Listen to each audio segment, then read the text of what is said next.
Welcome back to section 2 of our beautiful Tula pink butterfly quilt. I'm super excited about us getting started, but before we do, I have a couple housekeeping things I'd like to talk to you about. Today during the video, I will reference several different times the supplemental guide that I made to go along with the butterfly pattern.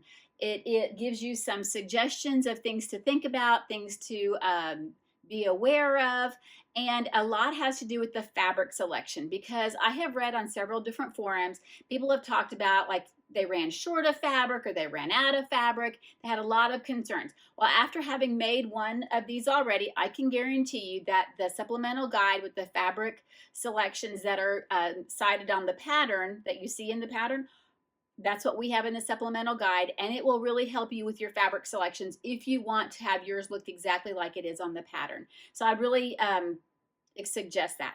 Before we jump into our video as well, I would like to suggest, if you haven't had a chance, to go check out our Getting Started video about sorting your fabric and labeling and that sort of thing, because that's really helpful when it comes to taking care of the housekeeping part of getting your quilt organized and getting ready to make it. So I'll put a link in the description below with a link as well for the supplemental guide, just in case that's something that you're thinking about. Finally, when you are ready to start cutting your fabric today, please be aware that we're going to be using one fabric that I ran tight on. And by tight, I mean about less than 9 inches left of the 9 inches, 9 by 9. It was not a lot. Again, that supplemental guide will really help you, but I would just suggest that you start cutting your longer pieces, the width of the fabric first, and then work your way up as you go. Work your way up as you go in your fabric. You really want to start with the longer pieces and then work to the shorter pieces. I think that will really help you conserve your fabric. And finally, if you have any other questions, concerns, comments, please be sure to comment below. I respond to everyone. And if you do like the video, if you give it a thumbs up, maybe subscribe, give it a like, just let me know what you're thinking, because I really am here to help you be successful as we work our way through this beautiful, beautiful quilt. So if you're ready, let's go ahead and jump into section 2 of the Tula Pink Butterfly Quilt. The first block we're going to be working on today is the large log cabin. And as you can see, it has quite a few fabrics. But it's the exact same process that we always use whenever we're doing a log cabin. We always have the cornerstone block in the upper right hand corner, and then we piece by adding to the left and then always to the bottom, to the left and always to the bottom. So as we go, we'll take it over to the sewing machine in just a second, but I do want to caution you about one thing. When I was working on preparing for this quilt, there were actually several fabrics that I was concerned about, which fabrics were which. So follow your fabric guide, the supplemental guide that you have, very, very closely, because that will help you alleviate any mistakes that you might make when it comes to cutting any of the fabrics. Because this section 2 that we're working on, has a couple fabrics that are easily confused, and then you'll run short. And if you run short, then you won't have enough to complete the block or the quilt like you see it on the cover of your pattern book. So just be really careful, follow your supplemental guide, and cut carefully, especially on some of the fabrics, because you want to be sure that you only have so much, and you don't want to have to run short and then kind of try to supplement with something else. So just saying that. Okay, let's go take this over to the sewing machine and we'll start sewing our large log cabin. Okay, I've got my first 2 pieces, and I always want to remember that this orange polka dot is going to be my cornerstone, my fabric that's in the upper right-hand corner of my large log cabin. So let me go ahead and get my leader on there. And then I'm always going to, if I can, I'm always going to try to remember to stitch, flip my fabric from the right over to the left. I'm using, again, I'm just a reminder, I'm using my Aurifil 2600 thread. I'm stitching it at 2.5 inch stitch length with an accurate 1/4 inch seam. So make sure my pieces are all lined up as best I can.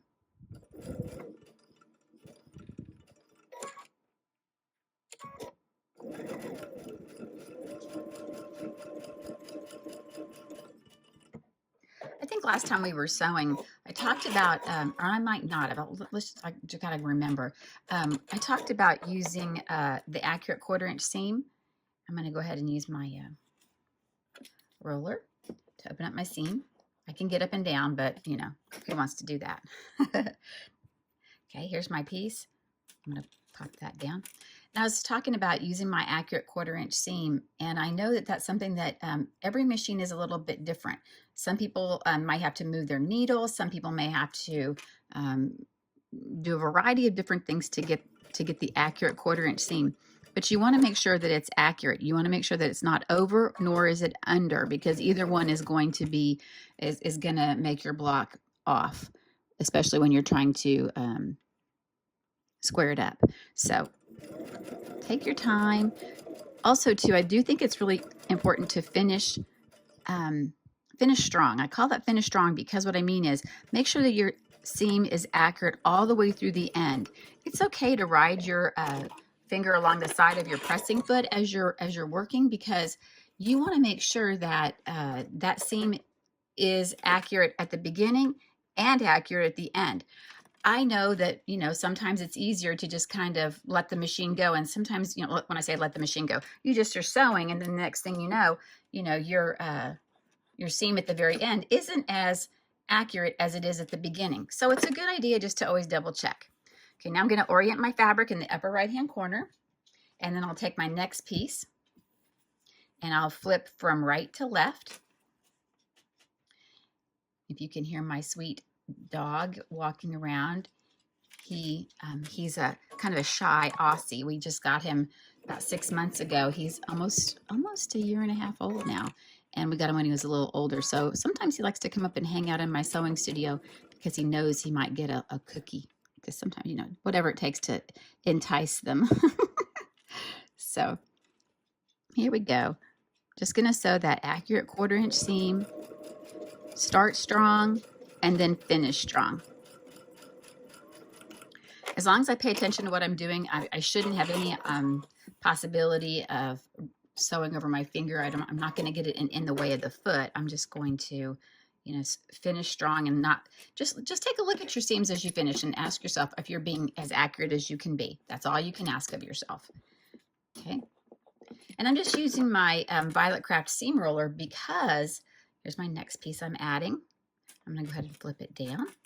The reason I'm using my Violet Craft seam roller is it makes it easier for me to be able to get seams flat enough to sew, but then I don't have to get up and down and between every seam. I mean, definitely it would be good. My Apple Watch would probably praise me for it at some point by telling me I was very good for getting up and down, but yeah, not so much.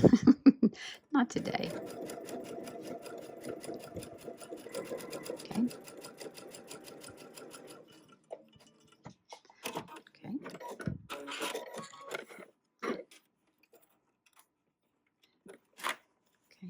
Now I'm on my 3rd fabric, so I'm going to be moving to my 4th fabric.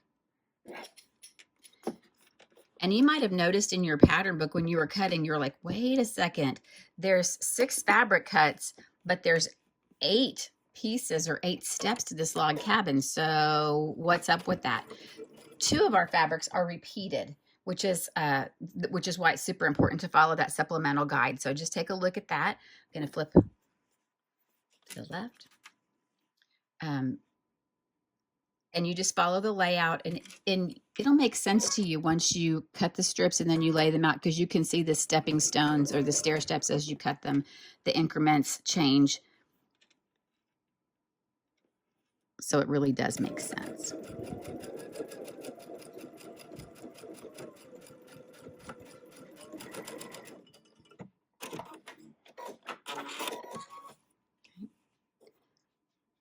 The fabric I'm using right now is one of those fabrics that gets repeated, which is fine. I mean, you know, this is such a beautiful block when it's done. You're like, what? How did I do something so gorgeous? But you do. Okay. Always orient it in the upper right-hand corner. Then I can take my next piece, whoops, and I'll flip over. You're getting good at log cabins, aren't you? we're going to do a lot of them on this quilt, but you know, the interesting thing is the construction or the design of the quilt is so unique. You don't even realize how many log cabins you're using and how many unique different ways you're using them. It's really beautiful.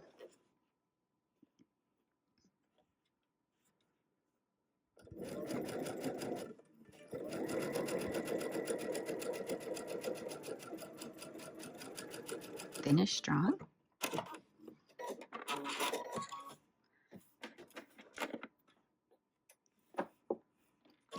The block this section this time is not too crazy. It shouldn't take too long. I spend, I think, more time cutting and trying to be as accurate as I can than I do I feel like sewing the whole block together, which is a positive. Okay, here we come in with one of our repeat fabrics. Okay, I'm going to take it and move it from right to left, line it up.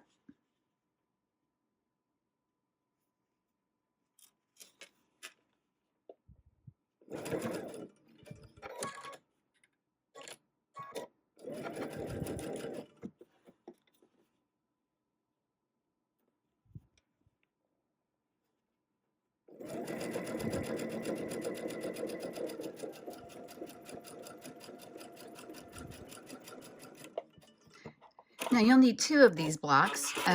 So you could be chain piecing them if you wanted to and assembling them both at the same time simultaneously. And that could be a real positive to do that. Now, and I think that will help you be more efficient with your time. Definitely be more efficient. So that's up to you if you want to chain piece, if you're wanting to have efficiency with your blocks. Okay, here's my bottom piece. Remember, we always attach the left side first, and then we attach the bottom because that's the longer piece. And I'll flip it down. Now, after I've attached this piece, I do definitely have the opportunity, if I wanted to, since I'm a little more than halfway through all my fabrics, I could go to my pressing station and press my fabrics. But so far, I'm pretty happy with my seam roller. It really has helped me achieve some really nice flat seams, and I don't really have to do a lot except for just the final press when I press them. So it's kind of nice. So I don't think I'm going to do that. You certainly can. You could get up between every piece of fabric, because I guarantee you the first time I made this quilt, that's what I did. Every time I attached a piece of fabric, I went and I pressed it open at my ironing station, which was fine. But now, yeah, not that I'm feeling all that, like I'm all that, but I'm just saying. Okay, so now I've got my next piece. I'm going to add it to flip it from the right to the left, and I'll keep going.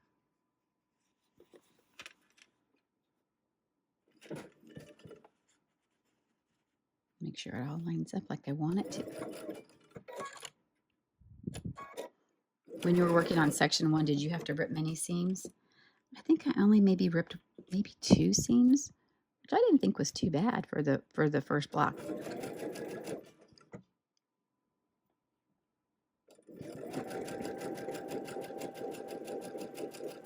And there we go.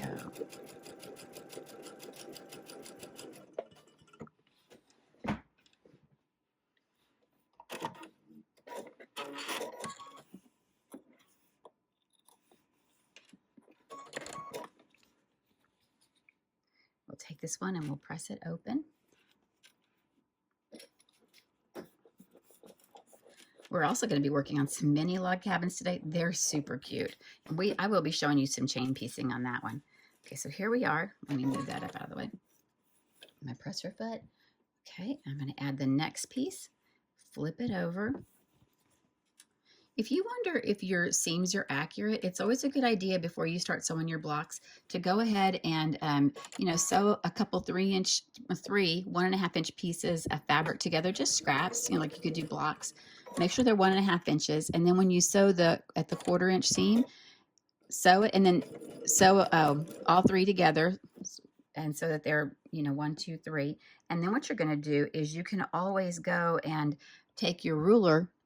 Once they're sewn together at the accurate 1/4 inch seam, take your ruler and measure the middle piece from the left side to the right side. And if your ruler the lines on your ruler are exactly on top of the stitching lines, exactly, not to the right, not to the left, but exactly, then you know your 1/4 inch seam is accurate. Okay, but if it's not accurate, then that's an opportunity to practice and say, okay, stop, before I sew any more blocks, I need to make sure and double check my 1/4 inch seam. I think that is super. Practice that, make sure you, and once you have it, I would write it down somewhere so that you know exactly what the where how to adjust for it, and then that way you'd always have it when you're ready to sew your next section. Okay, now I'm going to go ahead and sew, flip left to right. I'm on my second to the last fabric. This is fabric 7, or actually, I guess step 7. So here we go.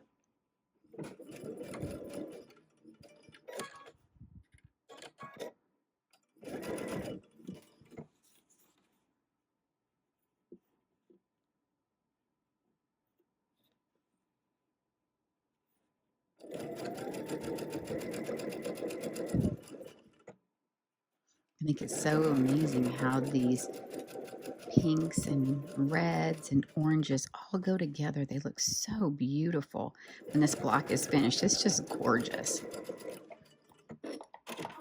And you wouldn't even think that. I mean, at least I wouldn't have thought that. I mean, so go figure. But it is just stunning. Okay. And now, as you can see, well, you may or may not have noticed, I switched my leader ender. Once I get kind of a lot of fabric, a lot of thread in them, I just like to switch them out because, why not? And what's kind of fun about it is it reminds me about a project that I was doing. I was working on a placemat, and that was the blue and lime green mini stripe is from Tula Pink also. And I was using it as a binding. So pretty. These pieces are getting long. You can see it.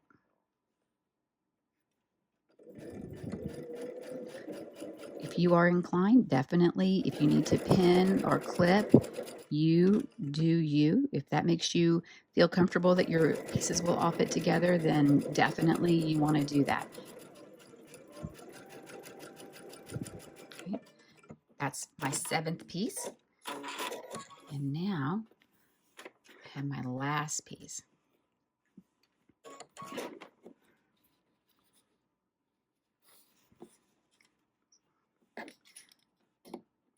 Aside from the intersection block, I think the large log cabin is the second in terms of largest pieces from the quilt.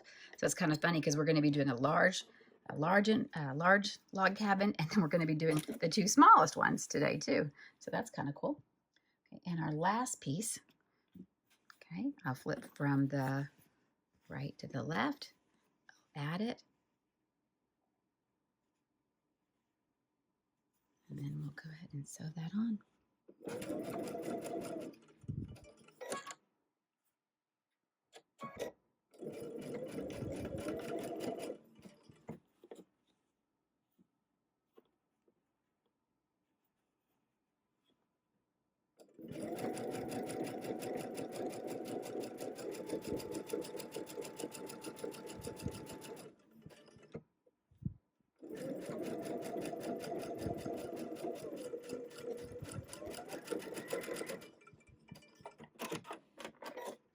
And my last piece to add, and the large log cabin is done.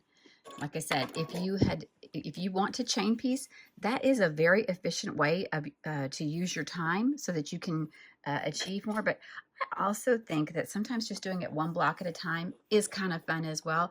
I like to me, it's not a race. I just enjoy the process. That's kind of why we're doing a slow along, so that way, you're not feeling rushed. That's the best part. And the other thing about this is that these videos that we're making for the Tula Pink butterfly quilt will always be here. They're not going to come down. I'm not going to take them away, or we're just going to leave them there so that no matter, let's say that you get started and then you can't finish, let's say life happens and something gets in the way. That's okay. They'll still be there. They're not going anywhere, which I think is really nice, because I would sure hate to, if I was working on a project and I really wanted the assistance or just the encouragement of working on a project and then it were to disappear, I'd be a little upset. It's just a little disconcerting. So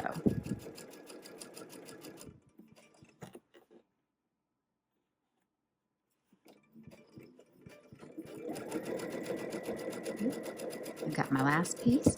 I'll go ahead and press that seam open with my seam roller, and then I'll meet you at the pressing station and we'll press the whole thing.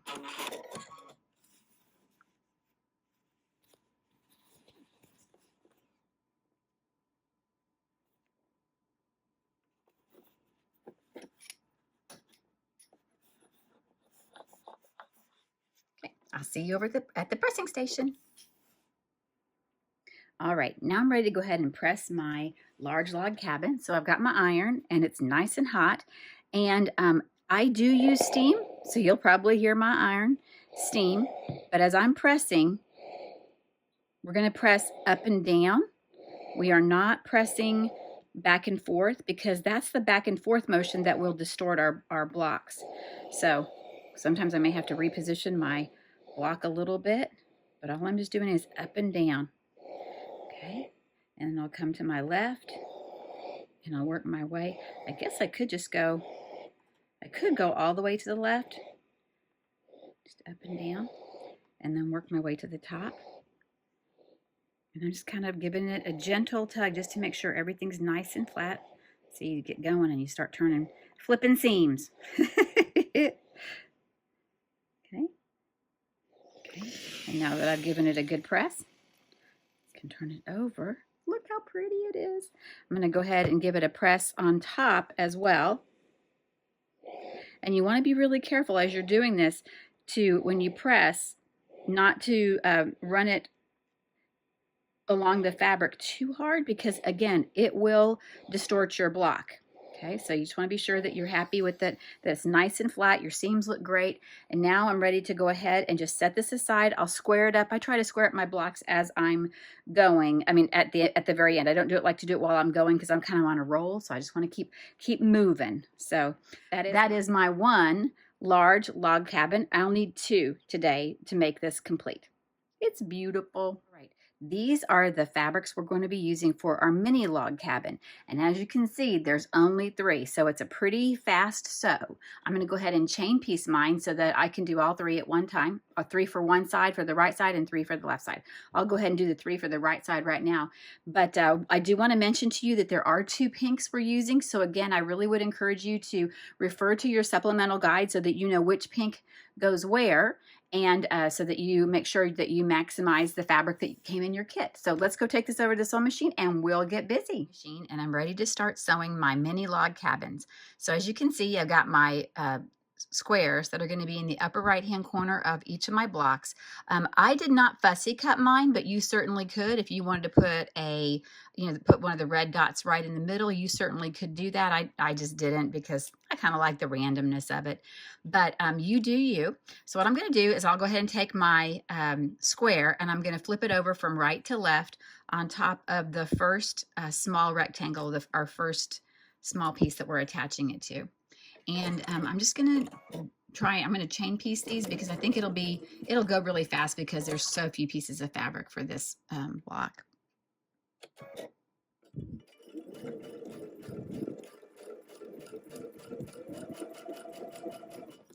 I try not to race through when I'm sewing them either because I do want to stay as straight as I can and be as accurate as I can.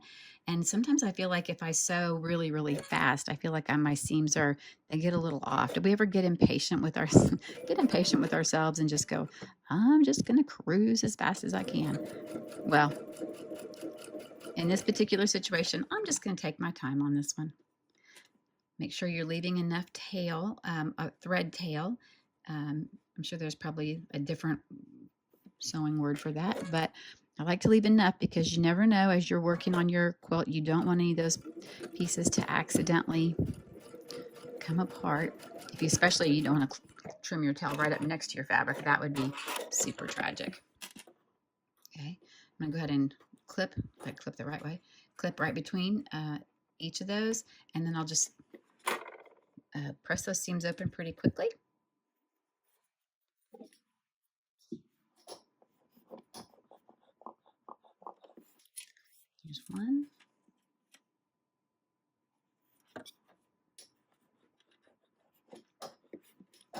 There's two. And here's my third one. Okay. Now I'm going to go ahead and turn my fabric around and orient my square in the appropriate place, which is to be in the right-hand corner. And now remember, we always sew the first piece we sew onto our cornerstone, we sew to the left, and now we'll go ahead and we'll sew it to the bottom. So let me flip that piece over. Let me get my leader ender going over there. And I'm ready to begin.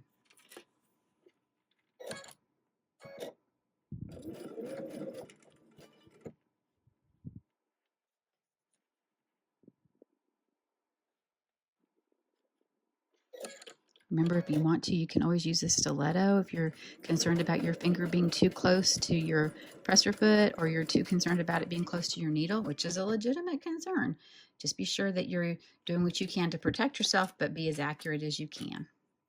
In this situation, I'm flipping down as I add the piece. I just flip it down because I'm going to add that piece to the bottom. And it never fails as I come up to the presser, but it always wants to flip.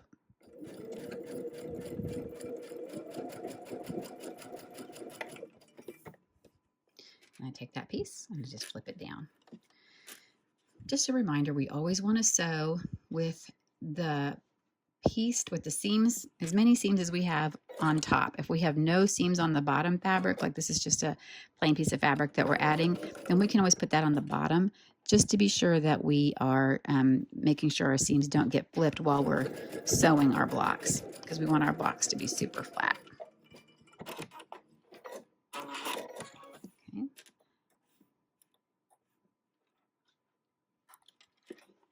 The other thing I like about on this one, particularly using the seam roller, because it is such a tiny block, and if you think about it, when you're sewing it, it really is going to be, the pieces are going to be very thin when you see them, because you can see right now that's already, these two pieces are already pretty thin.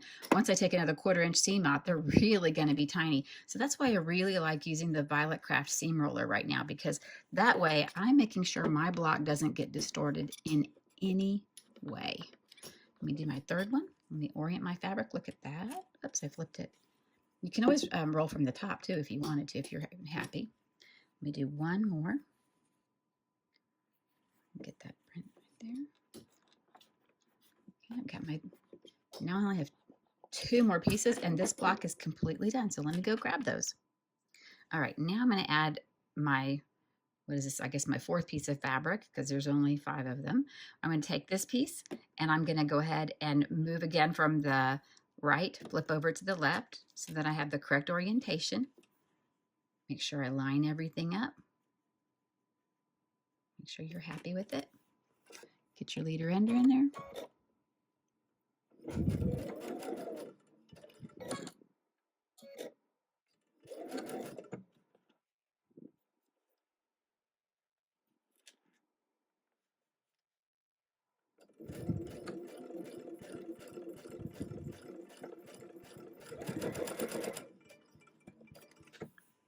Okay, making sure I always add the fabric to the left side first and then the bottom.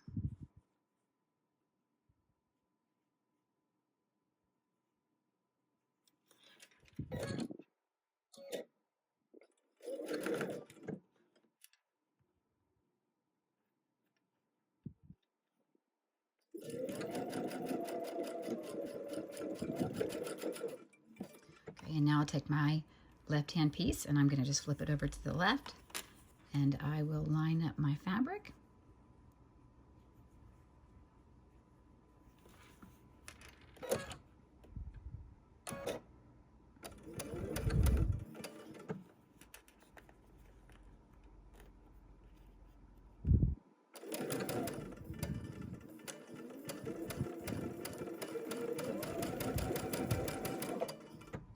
And there we go. One more piece to go. And so far my blocks are looking pretty great. I'll press those seams open quickly with my seam roller. That's one.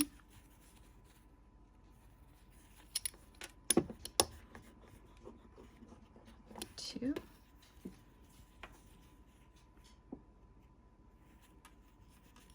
And 3. Okay. Orient my fabric in the correct position so I know I'm good to go.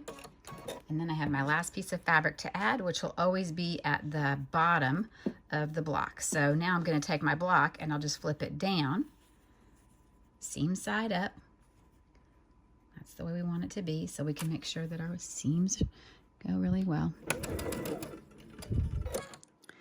The other day I was working on a project, and it's something I had worked on a while ago and I hadn't picked it up in a while, and I had pressed, I think I had pressed to the dark side, or maybe I'd pressed just to one side, but I noticed that my points weren't very accurate, which I was kind of like, what happened?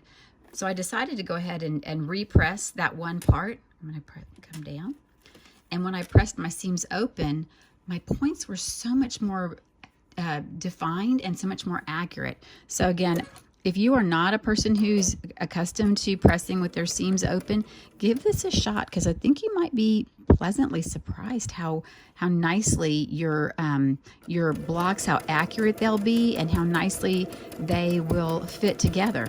I think you'll be really impressed. And the last piece, which is the bottom piece, we'll flip our fabric over and press.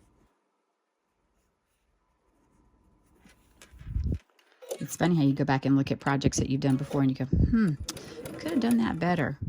But you know what? It's always a sign of, like, you know, just working on your craft, working on your habits, working on your craft, and doing the best you can every single time. That's all you can ask. And that is all the fabrics for these mini log cabins. So silly and darn cute. And when you press them open, look, they are going to be tiny little pieces. They are so silly cute. Just saying. Look at that piece right there. That should be an accurate 1/2 inch right there. If your seams are accurate, that should be 1/2 inch from this seam to that seam. Exactly. Okay, I'll press my seams open and I'll meet you back at the pressing station. Okay, I've rolled all my seams open and now I'm ready to press them. So I'm just going to start on the back, obviously. I start with that first seam and then the second seam, and then I go to the third seam. Just want to be really careful not to distort anything. Give it some good heat. And then I'm just going to pop it over. And you can see that my block number 1, it looks a little wonky, but when I trim it with my, when I go to trim up the block, you'll see that it'll be just fine. But you definitely, if you iron as you go, can certainly make it worse than what I've got right here. So yours are probably like perfect, and yay for you, because yours are probably awesome. Mine, that's okay. I know that when I square them up, they'll be fine. Oops, that one got turned. Can you hear that steam? I'll flip that over. Looks good.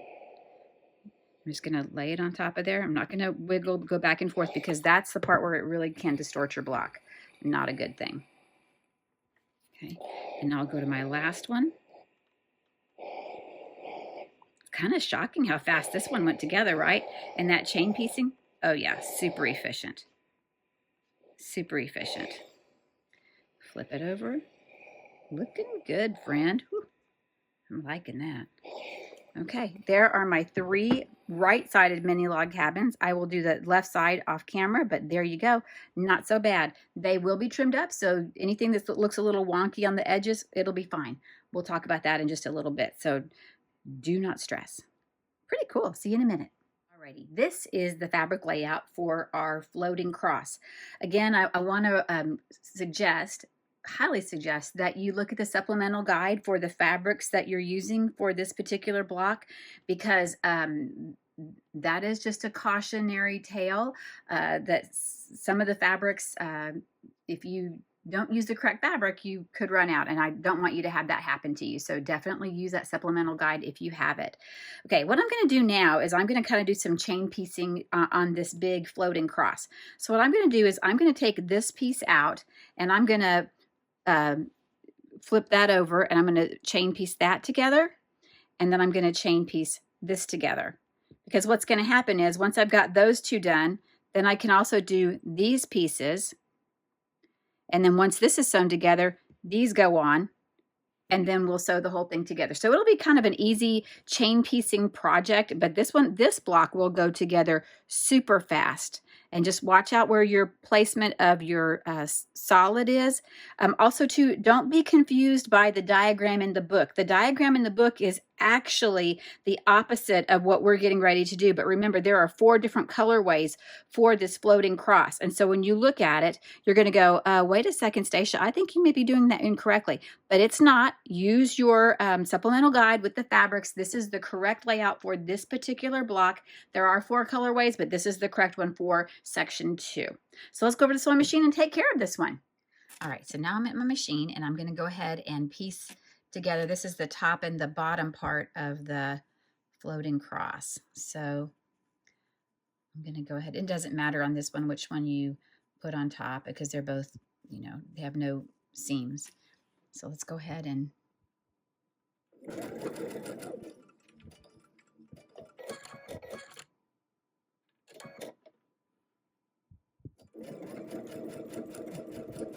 we'll start strong and finish strong. And do the same thing with this piece.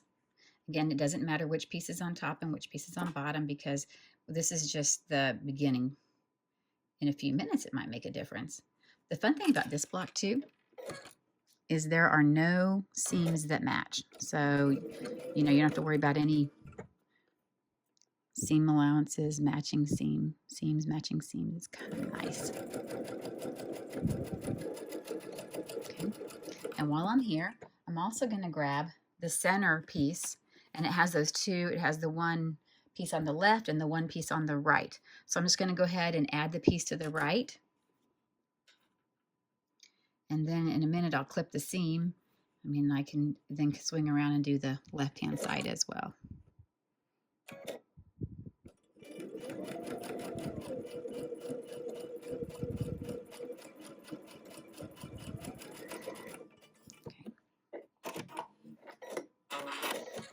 This is my center piece, and then these are the pieces that go at the top and the bottom. Okay, so let me roll these seams open. I think this is the first time we did the chunky cross last month, but we did not do a floating cross. So this is a really nice block too, and we'll see this at 4 different times.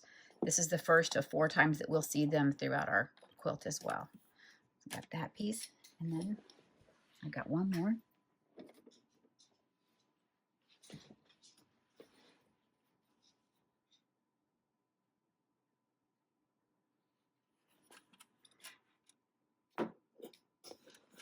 My last piece. Okay, so now what I'm going to do now is I'm going to add this other piece to what this was the right. So now I can add it to the left, or I'll flip it around so I can just use my seam. I'll take these 2 pieces back over to my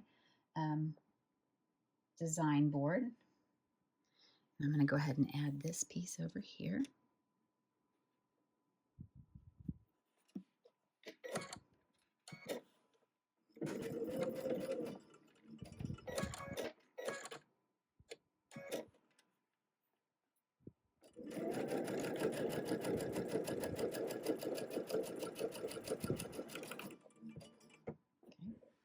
And now at the bottom, I had the, this was the bottom because when you open up this piece right here, this goes right here. So I'm going to go ahead and add my right piece, flip it over from the right to the left.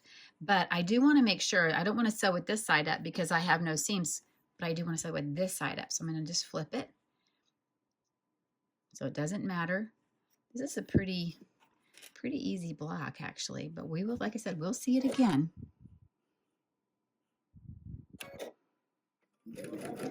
The other thing I like about this block too is some of the fabrics, well, not some of the fabrics, but all the fabrics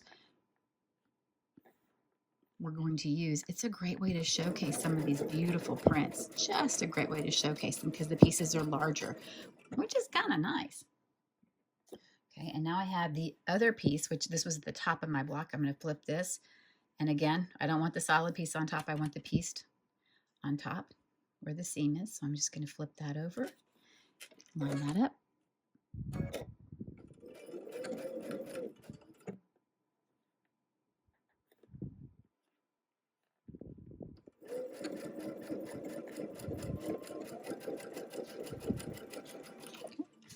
And there we go.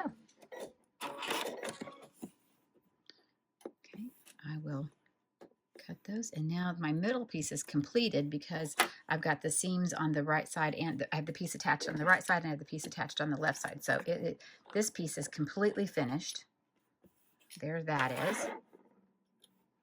And then I have my square, the 2 squares that I had from before. Let's grab that. I'll roll that out. And you can see that it doesn't go like this because I want the carnelian to be right there. So there you go. And then I want my solid to be next to my solid, which it is, because I've done it before the other way and it's not the right way. That's when you have to get your seam ripper out, because that is not the right way. That is not the right placement. Okay, and now I've got it like that. So if I add my other piece here in the upper right-hand corner, I'm sorry, the upper left-hand corner and the bottom left-hand corner, there you go. So I'm going to go scooch these out of the way. I will flip from the right to the left. We'll put my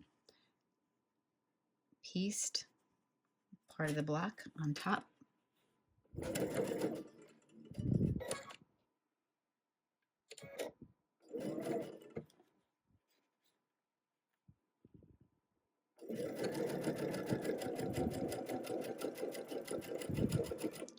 That's the one. That's the centerpiece. I'll just scooch that over. This is the second one. Okay. And the good news is that if you sew them, you know, there's really no way to mess this piece up because you can always flip it over, flip it around to the other side. So, I mean, it is definitely salvageable.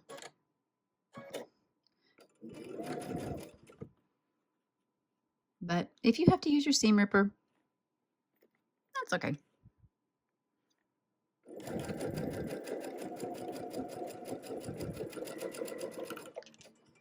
We're in a judgment-free zone here, so if you have to use your seam ripper, not a big deal. It is all good. Okay, now I take this. All I'm going to do is roll that seam open. Okay, put the solid side down. Then I'll take this piece and I'll roll it, and I'm going to, when I lay it out, I'll put the solid side up so that the solid is up right there. And then this piece comes right in the middle, and you can see now we're so much closer to a chunky cross.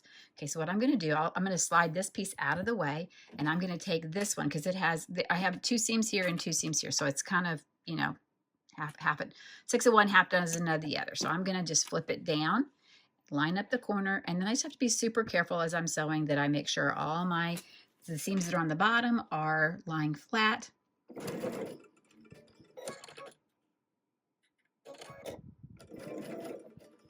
Do the very best I can, and I'll be happy, because that is all you can ask for.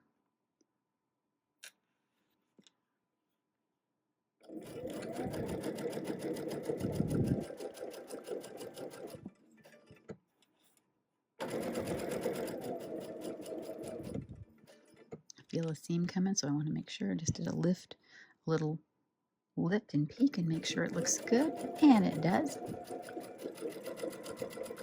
Cha-ching.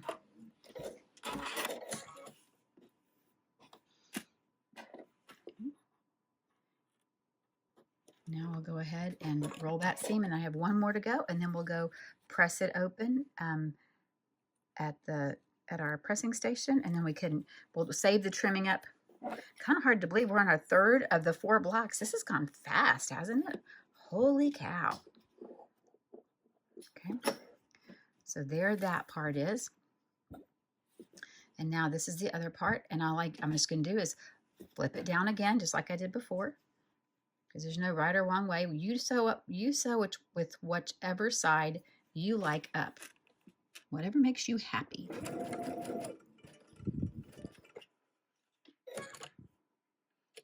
I feel like this is like a happy project. It's got so many beautiful colors in it, so many beautiful things to be happy about.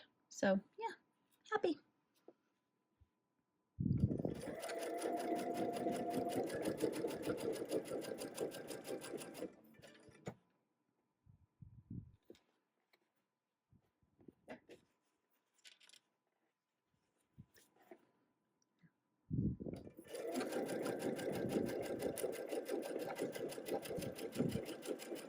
And we're done. The last seam is done.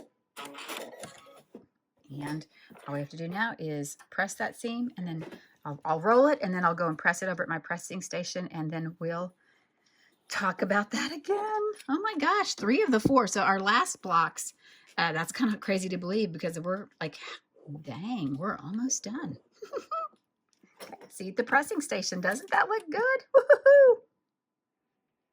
Now I'm ready to go ahead and press, iron all my seams and make sure they're pressed nicely. So I'm just going to go ahead and do that. I'll come along to each one and I'll just give it a little bit of a press.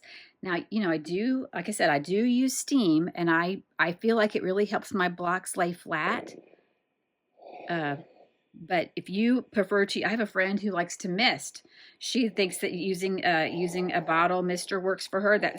You still get steam. You just don't have iron in your water in your iron, which sometimes can be a positive, because have you ever had water spit out of your iron? Oh yeah, I've had that happen too. How many irons have you gone through in your quilting career, right? Okay. Just press. You notice I'm not going up and down, because when you do up and down, that's when your blocks do get distorted. Okay, so now I have it like that. That looks pretty great, right? That is a really nice floating cross. I'm going to go ahead and I'll just give it a press. And then when I'm done with all my blocks, I'll go and trim them up. Pretty nice. I love that. That's a gorgeous color. That is beautiful. I'm getting ready to work on the final marks for my half square triangles. I've got 2 I've already done, but just to review, you can use, there's a variety of tools. I have a tool that's a 1/2 inch with a mark down the middle that helps me. I can use that. But just to remind you, if you orient your block at 12, 3, 6, and 9, you're going to take the marks on your 1/4 inch of your ruler, and you're going to put it at the 12 o'clock and at the 6 o'clock. And then you're just going to draw a line. And then you can also rotate it around, do the exact same thing. And this time you can put your ruler exactly on the mark that you drew at the 1/2 inch mark. You can do that, because then your hash marks will be exactly, your 1/4 inch hash marks will be exactly on the 12 and the 6. And you can draw your line. Oops, I wrote my pen. Okay, that's 3. I always wonder why people sometimes do 2 passes with their friction pens, but you know, sometimes 1 pass does not always give you a dark enough line to look at. So sometimes you need the second line. So I've got a hash mark at a 1/4 inch at 12 and 1 at 6. Let me go ahead and make my mark, and then I'll rotate my mat. And I'll do 1 more. And I get interesting. I can just lay that 1/2 inch line right there. And my hash marks line up perfectly. And I'm ready to go. There we go. That was a 3 pass. Okay. Now, all we're going to do now is take our fabrics that we're using, which are designated in your supplemental guide. You're going to take them and you're going to lay your fabric right on top. And with the fabric right side up, and then your lines that you've drawn on top of that, because I don't really think that I don't feel like there's a right or a wrong side. If there is, somebody, I'm sure someone will know and they will tell me. But if not, that's okay too. You just take that fabric, and that one's tough to tell, isn't it? You just line those up, okay? And we're gonna go chain piece these back at the machine, where we're going to go ahead, oops, wrong way, where we're going to chain piece them. We'll stitch down the right side, and then we'll turn around and we'll come down what was the left side will be the right side again. So I have all 4 of these to do, so I'll see you back at the sewing machine. I'm ready to start sewing the half square triangles, but before I can, I need to switch to my regular presser foot because that guide on my 1/4 inch foot is not going to help me sew like I need it to be because it's going to drag on the fabric. So I'm just going to go ahead and change feet real quickly and get my leader ender in there. Remember, we're just going to sew straight down that purple line on the right hand side.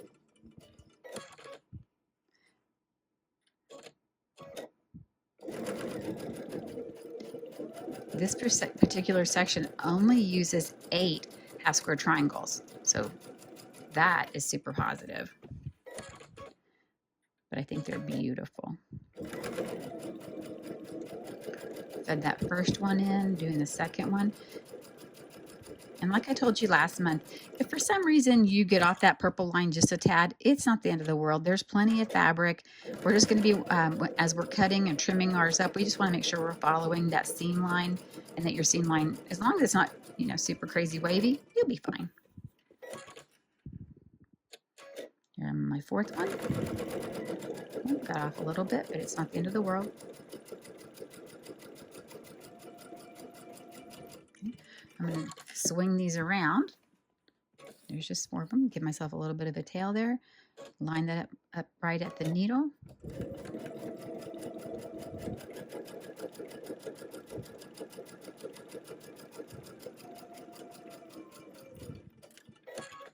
Okay. That's 1.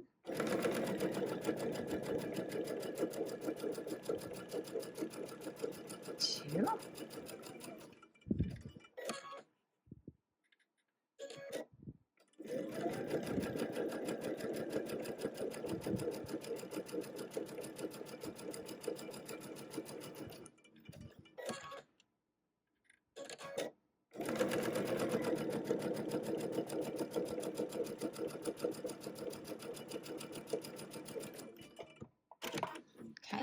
Now all we need to do is to trim off our leader ender, trim the threads between the blocks. Oops. And then we can use either a rotary cutter or scissors just to trim. We're going to trim halfway between the 2 marks. So I'll go back over to my cutting station and we'll work on cutting and trimming up these blocks super fast. Oh my goodness. Okay, in section 1, when I was doing my half square triangles, I did use scissors just to cut the center, but you can also use just your regular rotary cutter. If you lay your ruler right on the 1/4 inch, if you want to get exactly in halfway, all you do is just go, that's just as quick. That's 1. That actually gives me 2 half square triangles. Pretty spiff. And then let's see, I can get another one. I think you do you. If you like using the rotary cutter, do the rotary cutter. If you like doing the scissors, then do the scissors. It's whatever makes you happy and makes your job the easiest, because that is really what it's all about. You don't even have to use a straight edge if you didn't want to. You could just use your rotary cutter and just zip right up the middle if you wanted to. I'm not that good with that. I don't think I could do that, but I could try. The next step we're going to do is we're going to go to our ironing station, and I need to move this up a little bit on my mat, but I don't want to cut those because that would be tragic. Have you ever done that? Oh, I have. Get that fabric out of the way, because when that rotary cutter comes, it is going for whatever is in the way. We're going to take this to our ironing station now, and we're going to iron this open. Pressing our seams open, I can use my Violet Craft seam roller, or I can just go to my iron and press these open. So that's what I'm going to do next.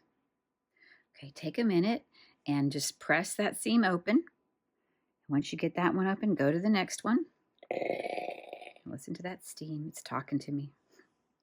Okay, that's the second one. I kind of like to do like a chain thing where I'm not even moving the pieces out from underneath. I just keep going. And as I run my iron down, I'm actually only pressing the tip down. I'm actually not like doing a back and forth motion. I literally am just running the tip of it down just so I can keep it open. Again, I'm just trying to be efficient with my time. Your time. Okay, there's that one. A couple more to go. Oops, I got to see. Seeing all my efficiency. There you go. Do one there. Probably getting too thick now. I'll do 2 more. And then I'm done. And then we're going to trim these down according to the dimensions in our pattern, which you know what that is. And we'll review that real quick too, how to trim those down. And then that is the last thing to do, and we'll start assembling the entire section. This is I think this is what, the 4th block that we needed for this, and we're done. Bam, y'all are good. Now you can press from the front side. I think I'll go ahead and do that too, just because I like to give it a little bit of a little tidy press, just because I want to be a little tidy.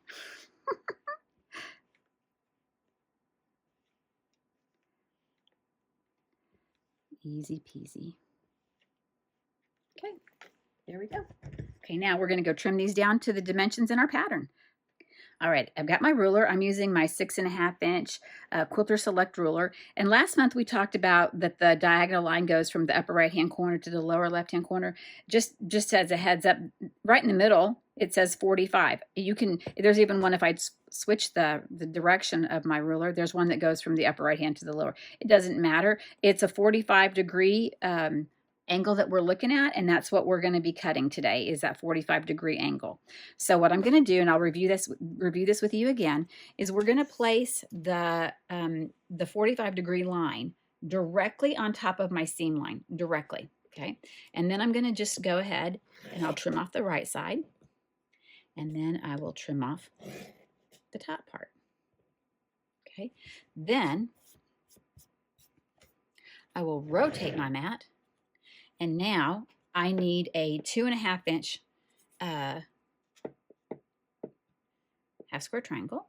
So I'm going to use the side of my ruler, because this is 1 2.5 and this is 1 2.5. And if I do that and I lay my diagonal first, if I lay my diagonal and then I look at my left side at the 2.5 inch mark, and I look over here, then I am right on. I just want to make sure that I have that diagonal line right on the seam line, because that's the critical part. And look at that. Awesome. Okay, so just keep doing that. You only have 8 this month, which is not too bad. It'll go pretty fast, I promise. You just take your time. It's not a race. And you know, enjoy the process, because this is a journey. This is going to be a fun journey for us. So you just enjoy it. Okay, so trim that up. That's the second one. I've got my diagonal. My line is directly on the diagonal. My diagonal line is directly on my seam line, I should say that. And then my left side and my bottom. And then I'm ready to just cut. And there we go. That's 2, only 6 more to go. Okay. When you're done, we'll start thinking about how we're going to lay this whole thing out. You guys are doing a great job. Keep it up. Let's talk about squaring up your blocks. This is my floating cross, and looking at the dimensions in my book, I want to make sure that it measures exactly the dimensions in the book. If it's smaller, then that's a problem that I should have addressed way back when I was talking about my seam allowances. But now, if I want to make sure if there's any little pieces that might be sticking out, I need to, you know, kind of threads, anything I want to trim off, I need to make sure I take care of that. So what I do is I place the ruler in the upper left-hand corner, knowing the measurements that I need, in the left-hand corner, and I'm like, what? This looks pretty great, right? So far, so great. I don't really have anything. I can run my straight edge. I'm not going to say this always works out for me like this, but right now, like, I'm kind of pleased. This one, this edge looks like it might, and to make sure I didn't move my ruler, I might have just a little bit on this side, on the right-hand side. So I'm just going to run, because even a little 1/8 of an inch can certainly make a difference when you're piecing your blocks together. So I don't think I have anything on that side, and I don't think I have anything on that side.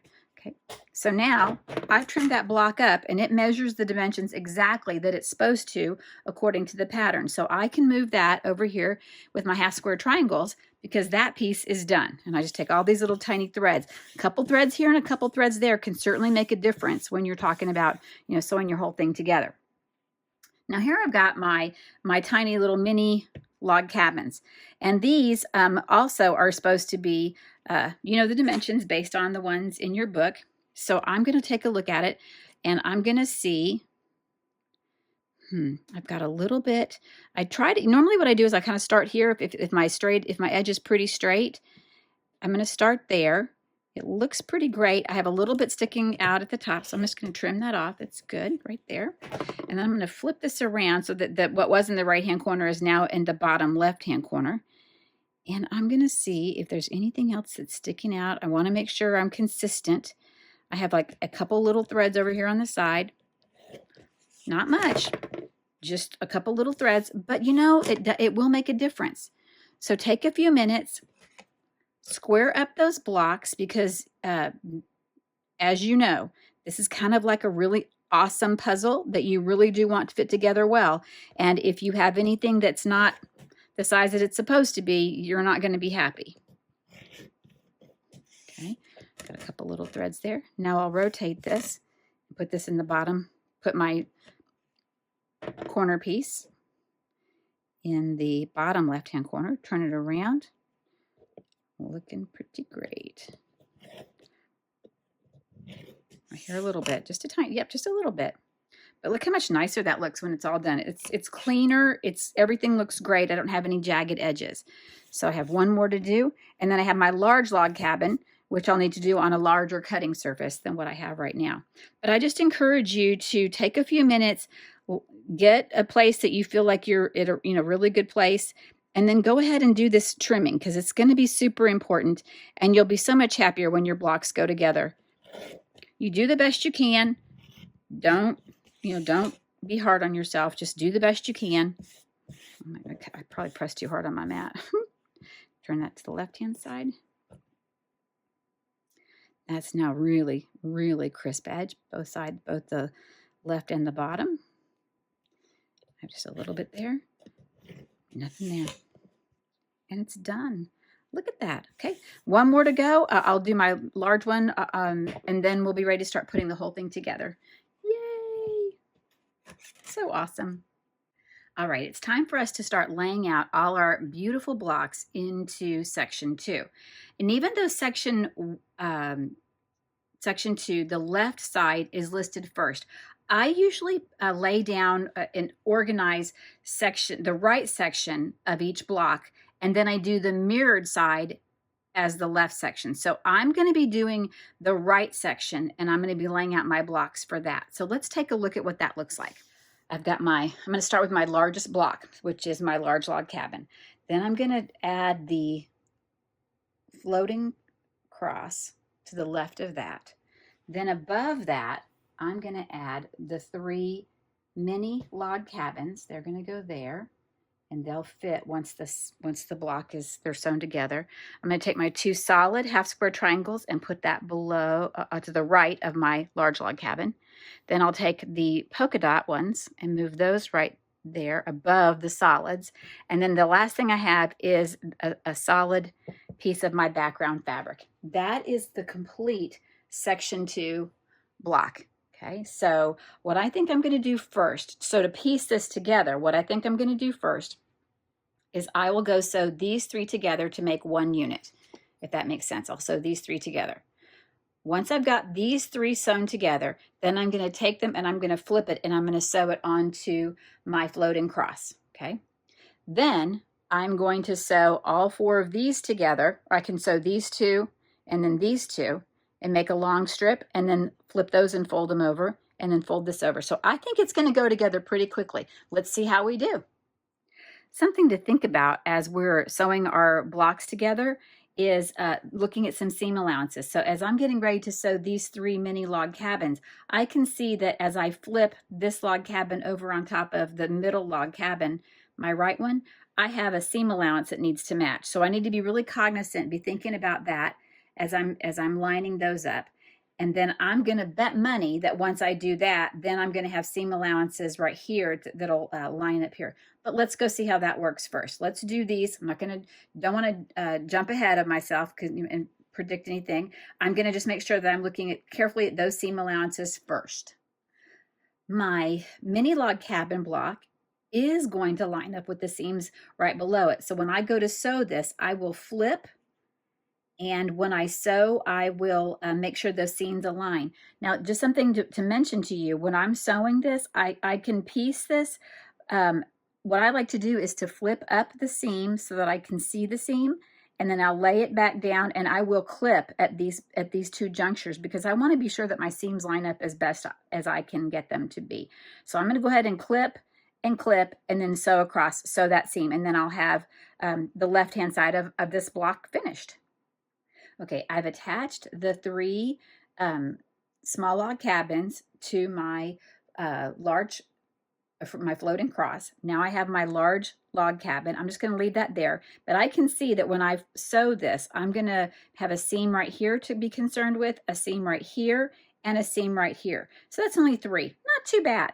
But I'm going to jump over here and I'm going to start sewing these together. So I'm going to, because I need to double check my orientation. Yes, this looks good. I'm going to go ahead and flip this one down, and I'm going to go chain piece these two half square triangles together, and then these two half square triangles together, and then I'll do the whole thing. Okay, now I have what looks kind of like 4 subsections to sew together to make all of section 2. So I'm going to take this first piece and I'm going to sew it to the large log cabin.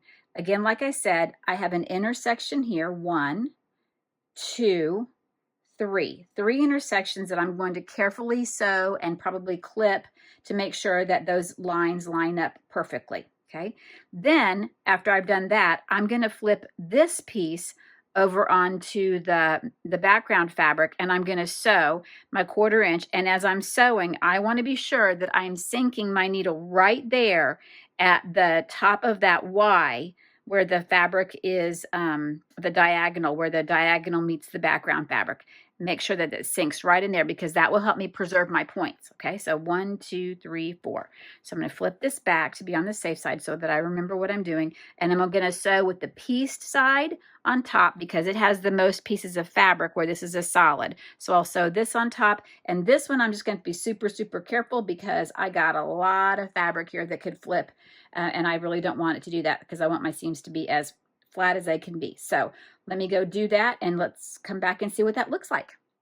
All right, my final seam, now that I have the left half of the block sewn together and the right half of the block sewn together, is to flip this. There's nothing to be worried about matching. I'm just going to flip this over, and then I'm going to be sure that as I'm sewing that I'm carefully sinking my needle at the juncture, what I call the Y of the seam, so that you can save the point. So that's all we have to do, and then our entire section 2 block is complete. Woohoo!